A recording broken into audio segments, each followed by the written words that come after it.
Hello students, अस्सलाम वालेकुम। उम्मीद है आप सब खैरियत से होंगे। स्टूडेंट्स, हमने फर्स्ट ईयर मैथमेटिक्स के लास्ट लेक्चर में चैप्टर नंबर 12 जिसका नाम सॉल्यूशन ऑफ ट्रायंगल्स था, उसके एमसीक्यूज कर लिए थे, कंप्लीट कर लिए थे। अब इस कोर्स में, इस बुक में एक आखिरी चैप्टर बचा है, चैप्टर नंबर 13 जिसका नाम आपको स्क्रीन पे नज़र आ रहा है, inverse trigonometric functions and trigonometric equations. इस चैप्टर में सिर्फ दो एक्सरसाइजेस हैं, एक्सरसाइज 13.1 और एक्सरसाइज 13.2। दोनों ही एक्सरसाइजेस बहुत ज़्यादा इम्पॉर्टेंट हैं एग्ज़ाम के लिहाज से एज वेल एज एमसीक्यूज़ के लिहाज से। एमसीक्यूज़ किस टाइप के आते हैं, स्टार्ट करते हैं, अभी आपको समझ में आ जाएगा। सबसे पहले हम करते हैं MCQ number 1। The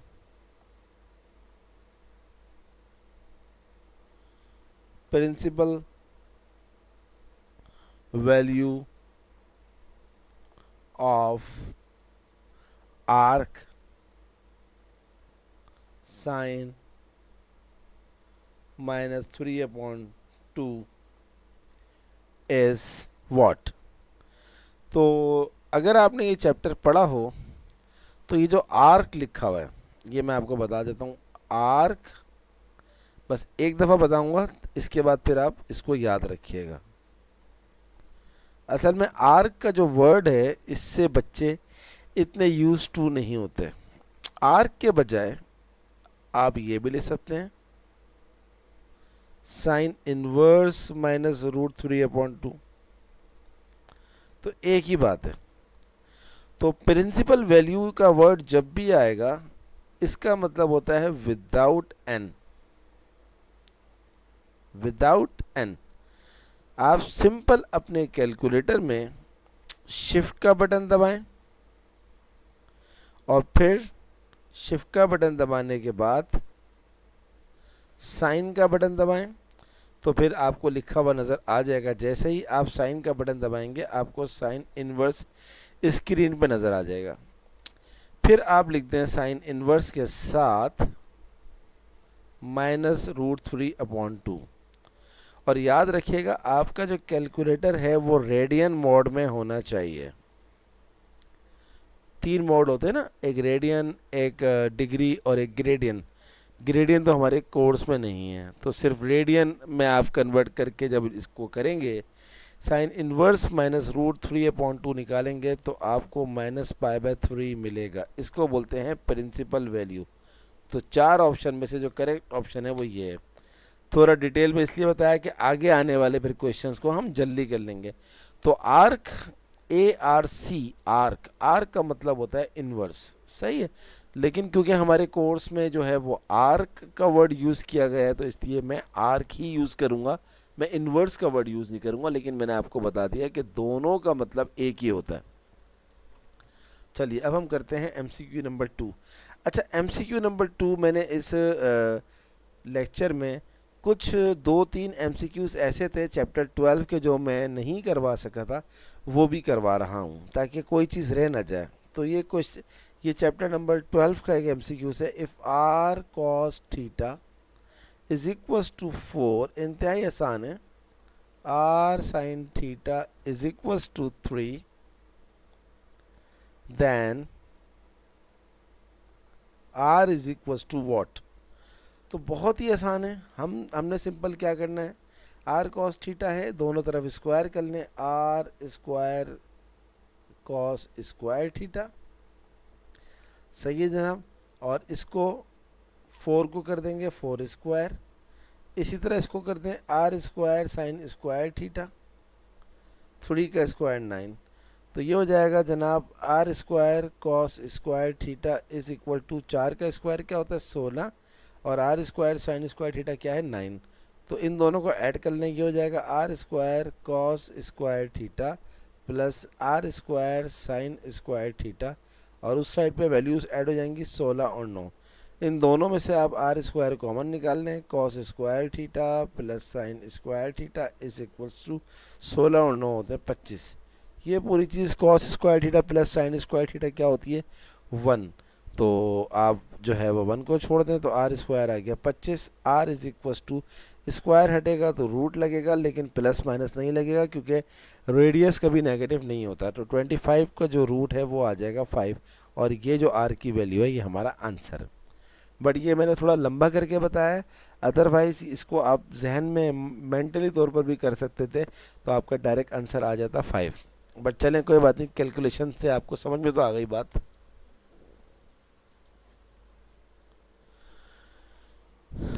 MCQ number 3,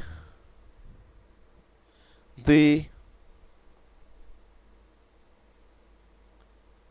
principal value of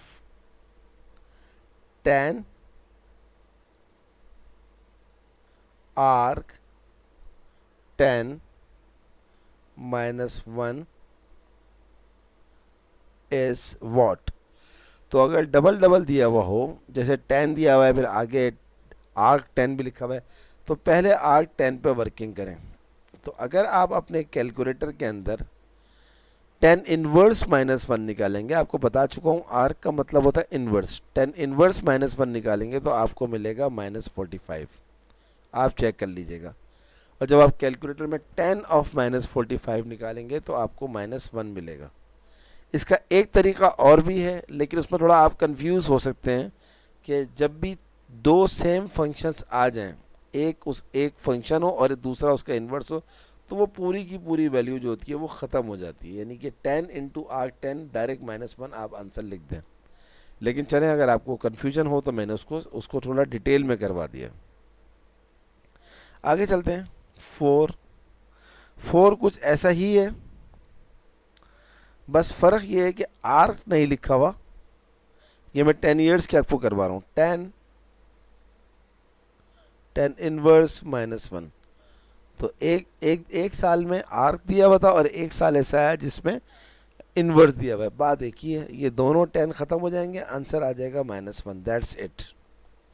MCQ number 5 जो है ये चैप्टर 12 का है, ये मैं आपको करवाना भूल गया था, ज़रूरी है तो इसलिए करवा रहा हूँ। If the sides of a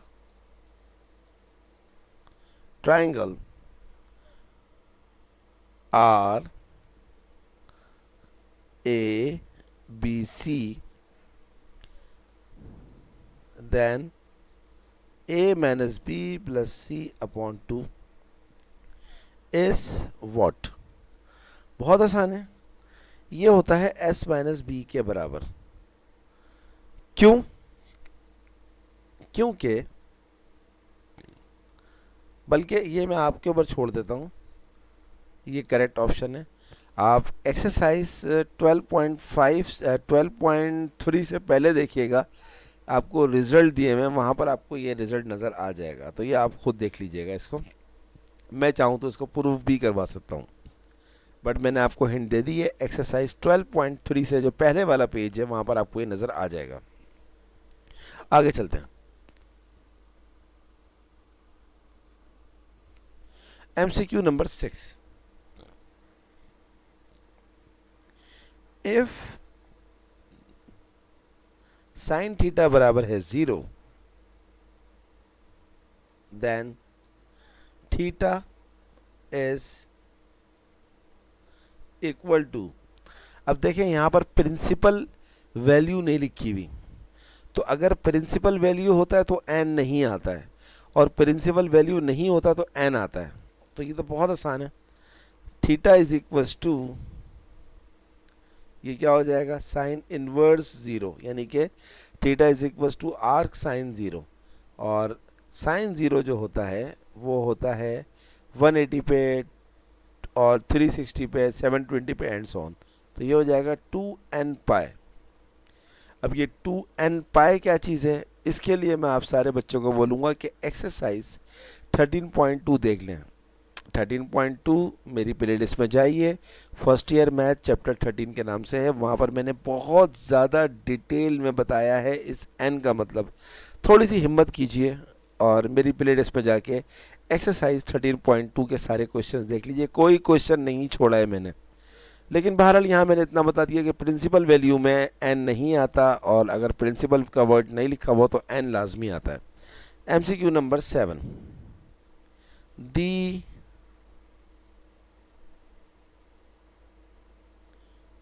domain of F is.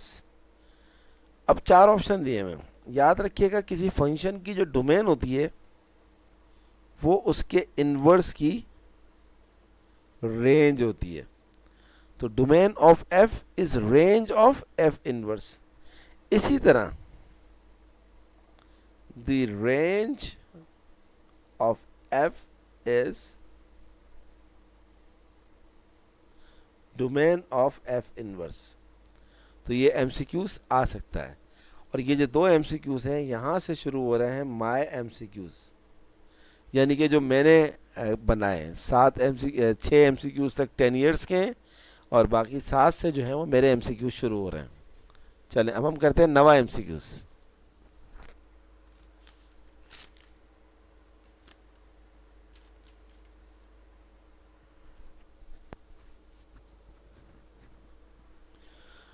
Nine है domain of arc sine theta S. Arc माने इनवर्स। तो याद रखिएगा साइन थीटा की जो डोमेन होती है वो होती है -1 से लेकर +1 तक। सही है।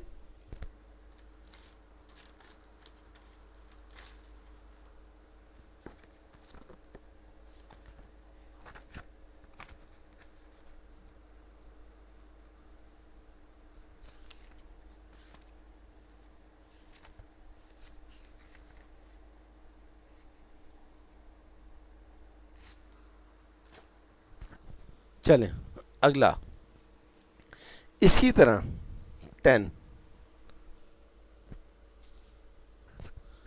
Range of arc sine theta S. तो रेंज जो होती है वो होती है -π/2 से लेकर +π/2 तक। अब ये आपको याद करनी है चीज़ें, इसको आपने नहीं भूलना है। 11 एमसीक्यूज।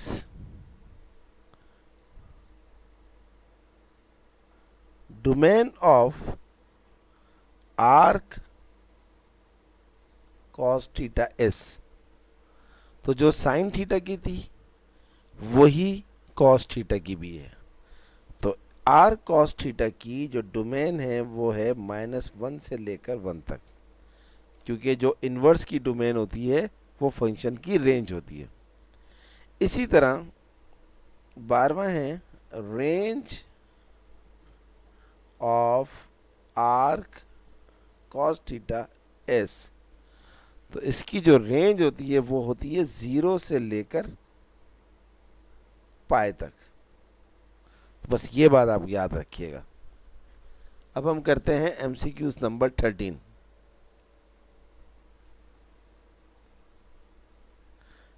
है,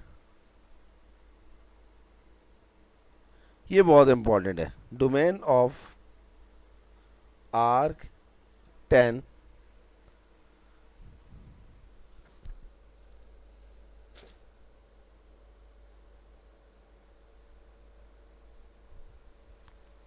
अच्छा देखें, एक गलती मैंने कर दी छोटी सी, मैं थीटा लगा रहा हूँ, थीटा लगाना नहीं चाहिए। सही है। तो पीछे जो मैंने आर्क साइन थीटा लिखा है तो थीटा नहीं है, सिर्फ आर्क साइन है, क्योंकि वो तो हमने इन्वर्स का निकालना है ना। तो सिर्फ आप ये जो मैंने लिखा था ना आर्क साइन थीटा, आंसर सही लिखा है, ये थीटा नहीं आएगा, बस इतनी सी बात है। तो domain of arc 10 is real number, यानी कि दुनिया का हर नंबर जो है वो 10 की डोमेन है। सही है ना, दुनिया का हर नंबर जो होता है वो 10 की डोमेन होता है। बट 14वां रेंज ऑफ आर्क 10 इज, जो रेंज है वो होती है -π/2 से बड़ी और +π/2 से छोटी। बस ये बात याद रखिएगा, इक्वल का साइन नहीं आएगा, ग्रेटर देन और लेस देन। 15वां एमसीक्यू है graph of inverse trigonometric functions is the dash। तो इनवर्स ट्रिग्नोमेट्रिक फंक्शन जो होता है, ग्राफ किसी भी इनवर्स ट्रिग्नोमेट्रिक फंक्शन का जो ग्राफ होता है वो असल में फंक्शन का रिफ्लेक्शन होता है। तो हम बोलेंगे रिफ्लेक्शन ऑफ इट्स फंक्शन। अभी मैं आपको समझाता हूँ। देखें, फर्ज करें ये फंक्शन का ग्राफ है, तो इसका रिफ्लेक्शन क्या होगा, ये इनवर्स का ग्राफ होगा। तो graph of inverse trigonometric function जो होता है वो असल में फंक्शन का रिफ्लेक्शन होता है। सही है, ये बात आपने भूलनी नहीं है।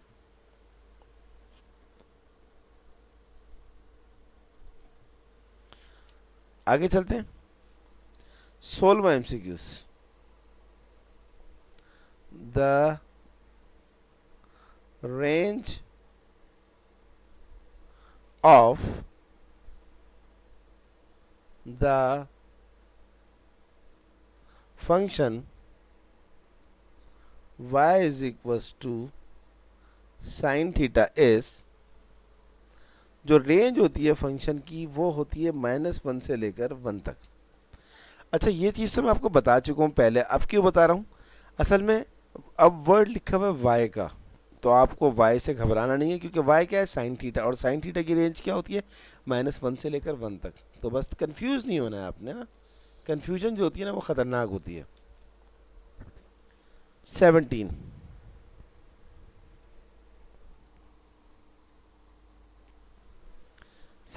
है the graph of sine and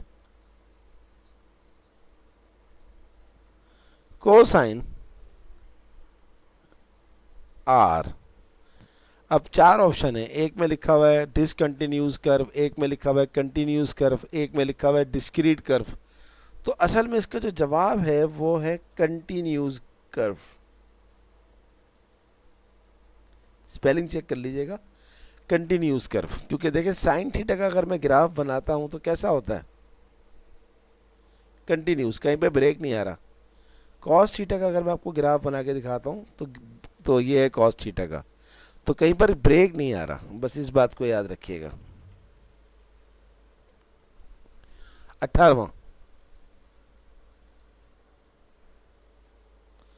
18वां MCQs जो है ये चैप्टर नंबर 12 का है, और ये क्या है, the sign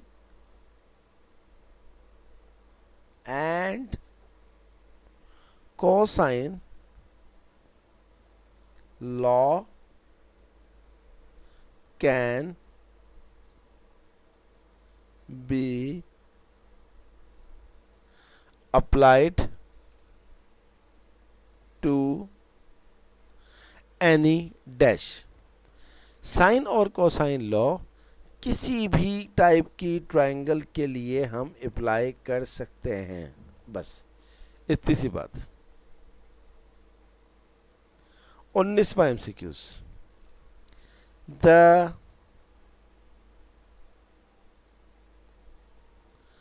principal value of arc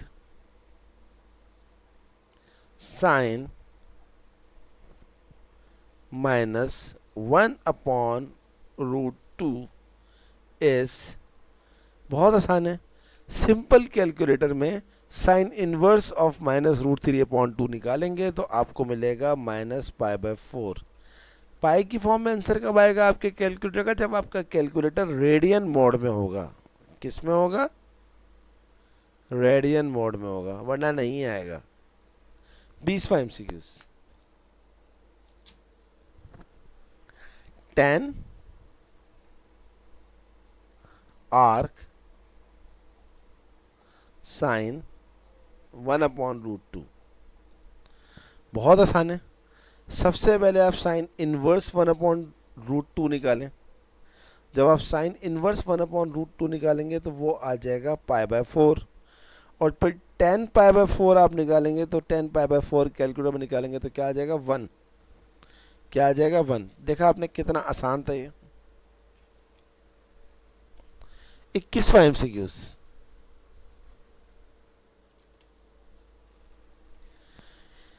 21वां MCQs है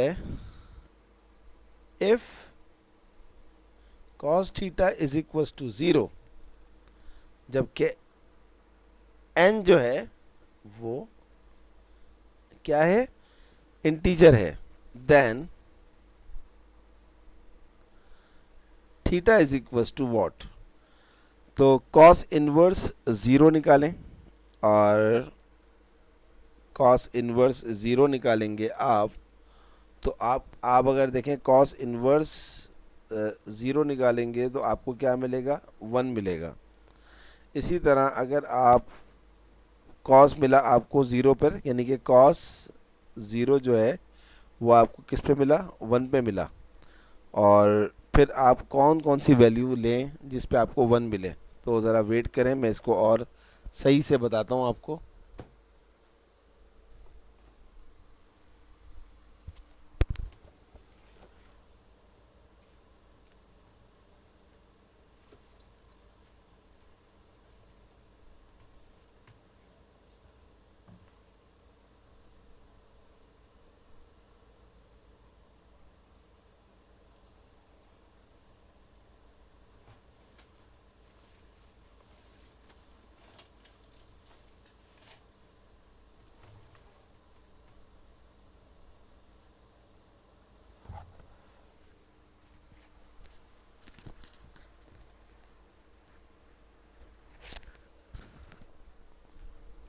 तो जनाब अगर cos थीटा जो है वो 0 के बराबर हो तो cos थीटा अगर 0 के बराबर हो तो थीटा क्या होगा? ये असल चीज़ है। तो थीटा क्या होता है अगर cos यानी कि किस किस एंगल के ऊपर 0 आएगा?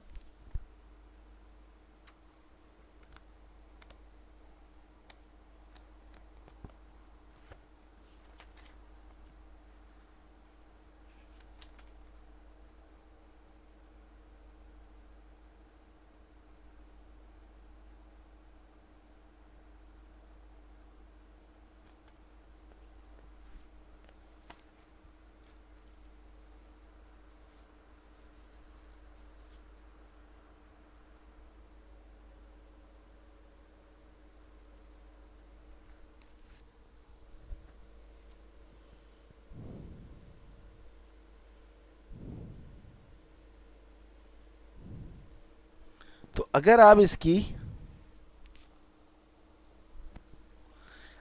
इसकी फर्स्ट वैल्यू निकालेंगे cos इनवर्स 0 तो आपको मिलेगी π/2। सही है जनाब।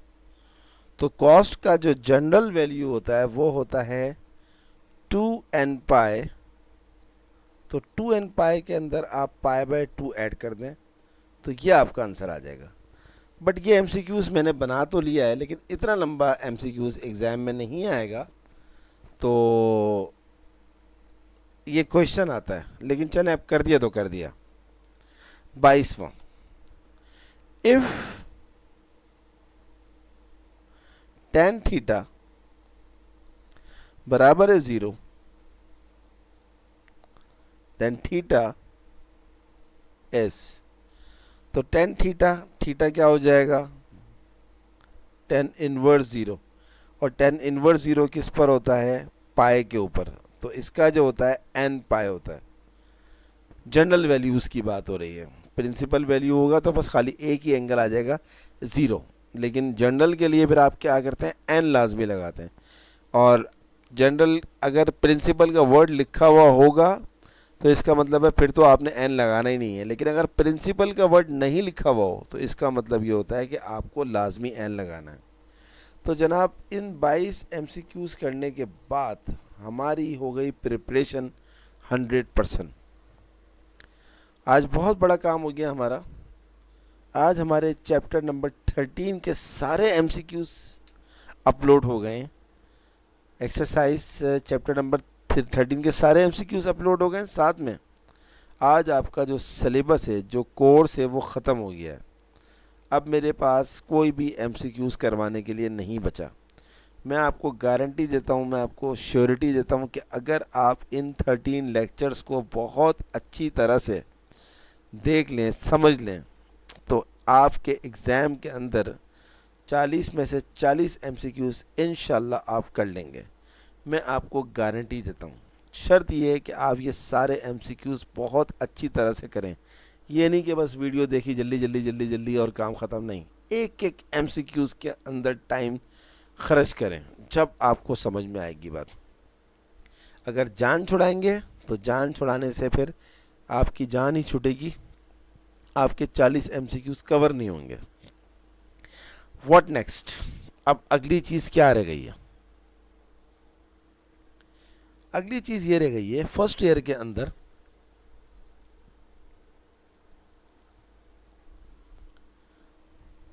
मैंने क्या करवाना है आपको? मैंने आपको 3 प्रूफ करवाने। एक करवाना है मैंने आपको साइन लॉ, नंबर 1। एक मैंने आपको करवाना है कोसाइन लॉ, नंबर 2।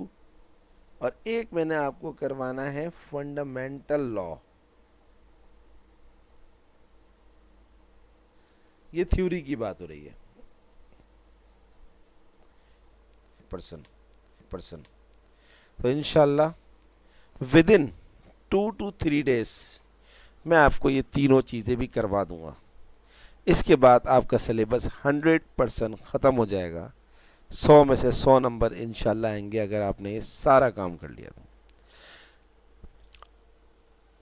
अगर कोई प्रॉब्लम हो, कोई मसला हो लेक्चर में, किसी पार्ट में, किसी सवाल में, कमेंट बॉक्स में लिखें, मैं आपकी ज़रूर हेल्प करूँगा इंशाल्लाह। ये मेरा आपसे वादा है।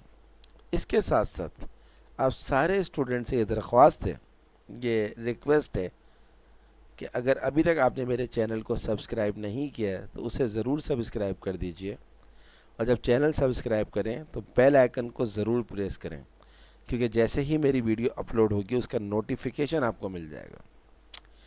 मेरी वीडियोस को लाइक करने के साथ साथ अपने तमाम दोस्तों को शेयर करें, क्योंकि याद रखिएगा कि इल्म बांटने से बढ़ता है, कभी घटता नहीं है। तो मैथ विद सर आसिम की जानिब से आप सारे बच्चों को अल्लाह हाफिज़।